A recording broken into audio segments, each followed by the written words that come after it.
So I gave this channel this name because I believe that civilization is itself a paradox.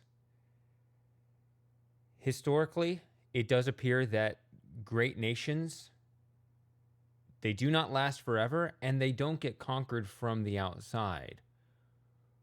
Rather, they rot from the inside and fall under their own weight. What makes it a paradox is that there is something that arises within the great nations and empires and civilizations that generates the seeds of its own demise over the generations.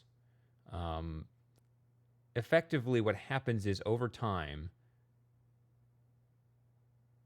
a civilization will abandon the principles that built it up. And unfortunately, I don't think this is a coincidence or an accident. I think that there is something in the mechanics that drives the whole thing. And because I generally do enjoy living in a civilized world, I like to cling to the desperate hope that this can somehow be fought back against. But I don't know if there actually is a way or not. So I'm sorry to start this channel with a bit of a downer, but I do think that we do live in tough times right now. You can see what's going on right now in the West. They are literally burning our cities. And I do not believe they are capable, as they think they are, of replacing it with something better. There are lots of things with our current society, with descent into decadence and complacency. There's just this kind of self-reflecting self-hatred that just continues to grow, and it's exactly the opposite spirit that built it up, right? A previous generation will be hardened and disciplined through hard times, and then they'll build it up. So you may have heard this expression: hard times make strong men make good times make weak men, and weak men make hard times. It really is, in 2020, looking like stage 3 has just completed, right? We have a critical mass of soy boys and whatever terms you want to use, and we are now well underway with stage 4.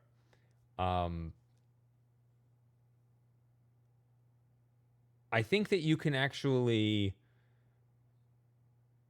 describe this. I think that you can explain how this kind of thing goes about over the generations. Because what happens is, basically from exactly what I just described, what happens is that in previous generations, each one wanted to build a better world for their children to inherit. Right? You hear this all the time. I want to endure this hardship and build something better so that my kids don't have to. Unfortunately, when those later generations come about, they don't experience that hardship, and therefore they don't learn the same disciplines and virtues, and so they take what they have for granted. Right? So what happens is, you can think of it this way. As your civilization is building up, the concentration within that population is on what you could call the net equity of that society, right? So in the beginning, you got mud huts and no technology. You don't have indoor plumbing and electricity and all this stuff, right? So over time, what happens is that as you build these things up, the total amount of wealth, right, the total equity in your society goes up. So the total amount is what's valued, right? And so you build up more stuff, and eventually you get to a tipping point where that generation that didn't have to work for it, they just inherited that abundance. they don't think about net equity in that society anymore. They switch their mindset completely to relative equity, right? Talk to any left-wing person about economics, their mind goes to one place only, and that is wealth inequality or income inequality, whatever subtle differences. But you'll notice they are only concerned with the differences, and they are not concerned with the total amount because that they take for granted. Okay, so what's actually going on is that in the more primitive societies, the gap was less, but the prosperity was less, right? The gap is more in a prosperous society only because there's a higher ceiling, right? I mean, you could take a tribe of mud huts, if you redistribute it to where the Gini coefficient is 1 and somebody had all of the huts, they're still not that rich. They're still dirt poor and they don't have any indoor plumbing, right? So you can't have much of a gap, right? The gap only emerges when there's enough stuff in the first place, right? So I guess my primary economic beef with left-wingers is that they seem to think of inequity as the only issue, and they have total net equity. It's not even on their radar. They don't even understand it as a concept. Whereas my position would be that net equity is more important, and to whatever degree relative equity is important, we can have that discussion. Whether it's important at all or not, I am quite certain that net equity is a more important concept than relative equity. That has to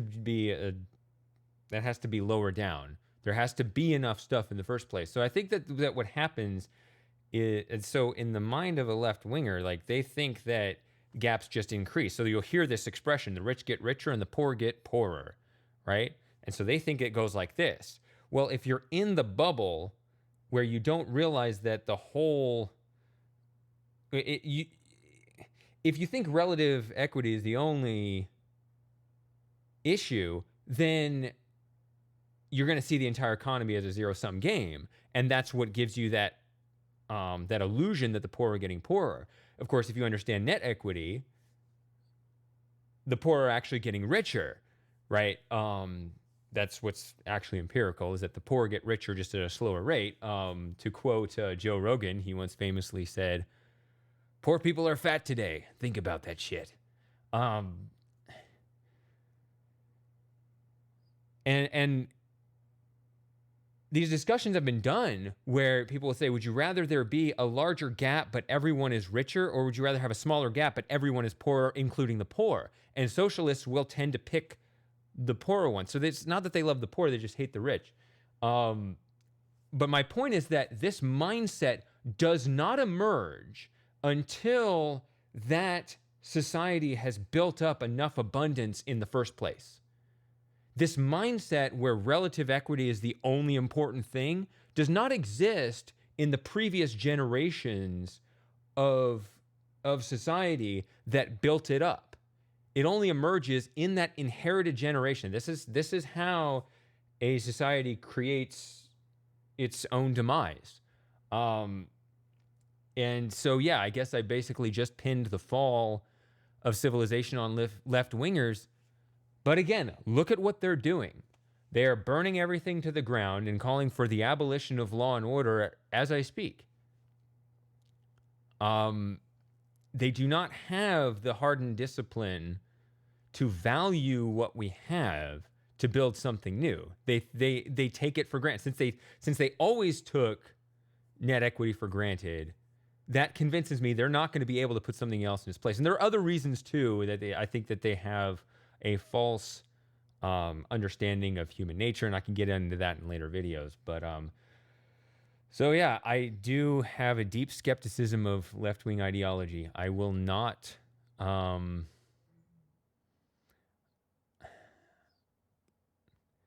shy away from that fact. I think that we need to have this conversation. Like I said, maybe their point about relative equity is important, but right now they seem to think that the issue is between what they think is important and people who are just evil who oppose them.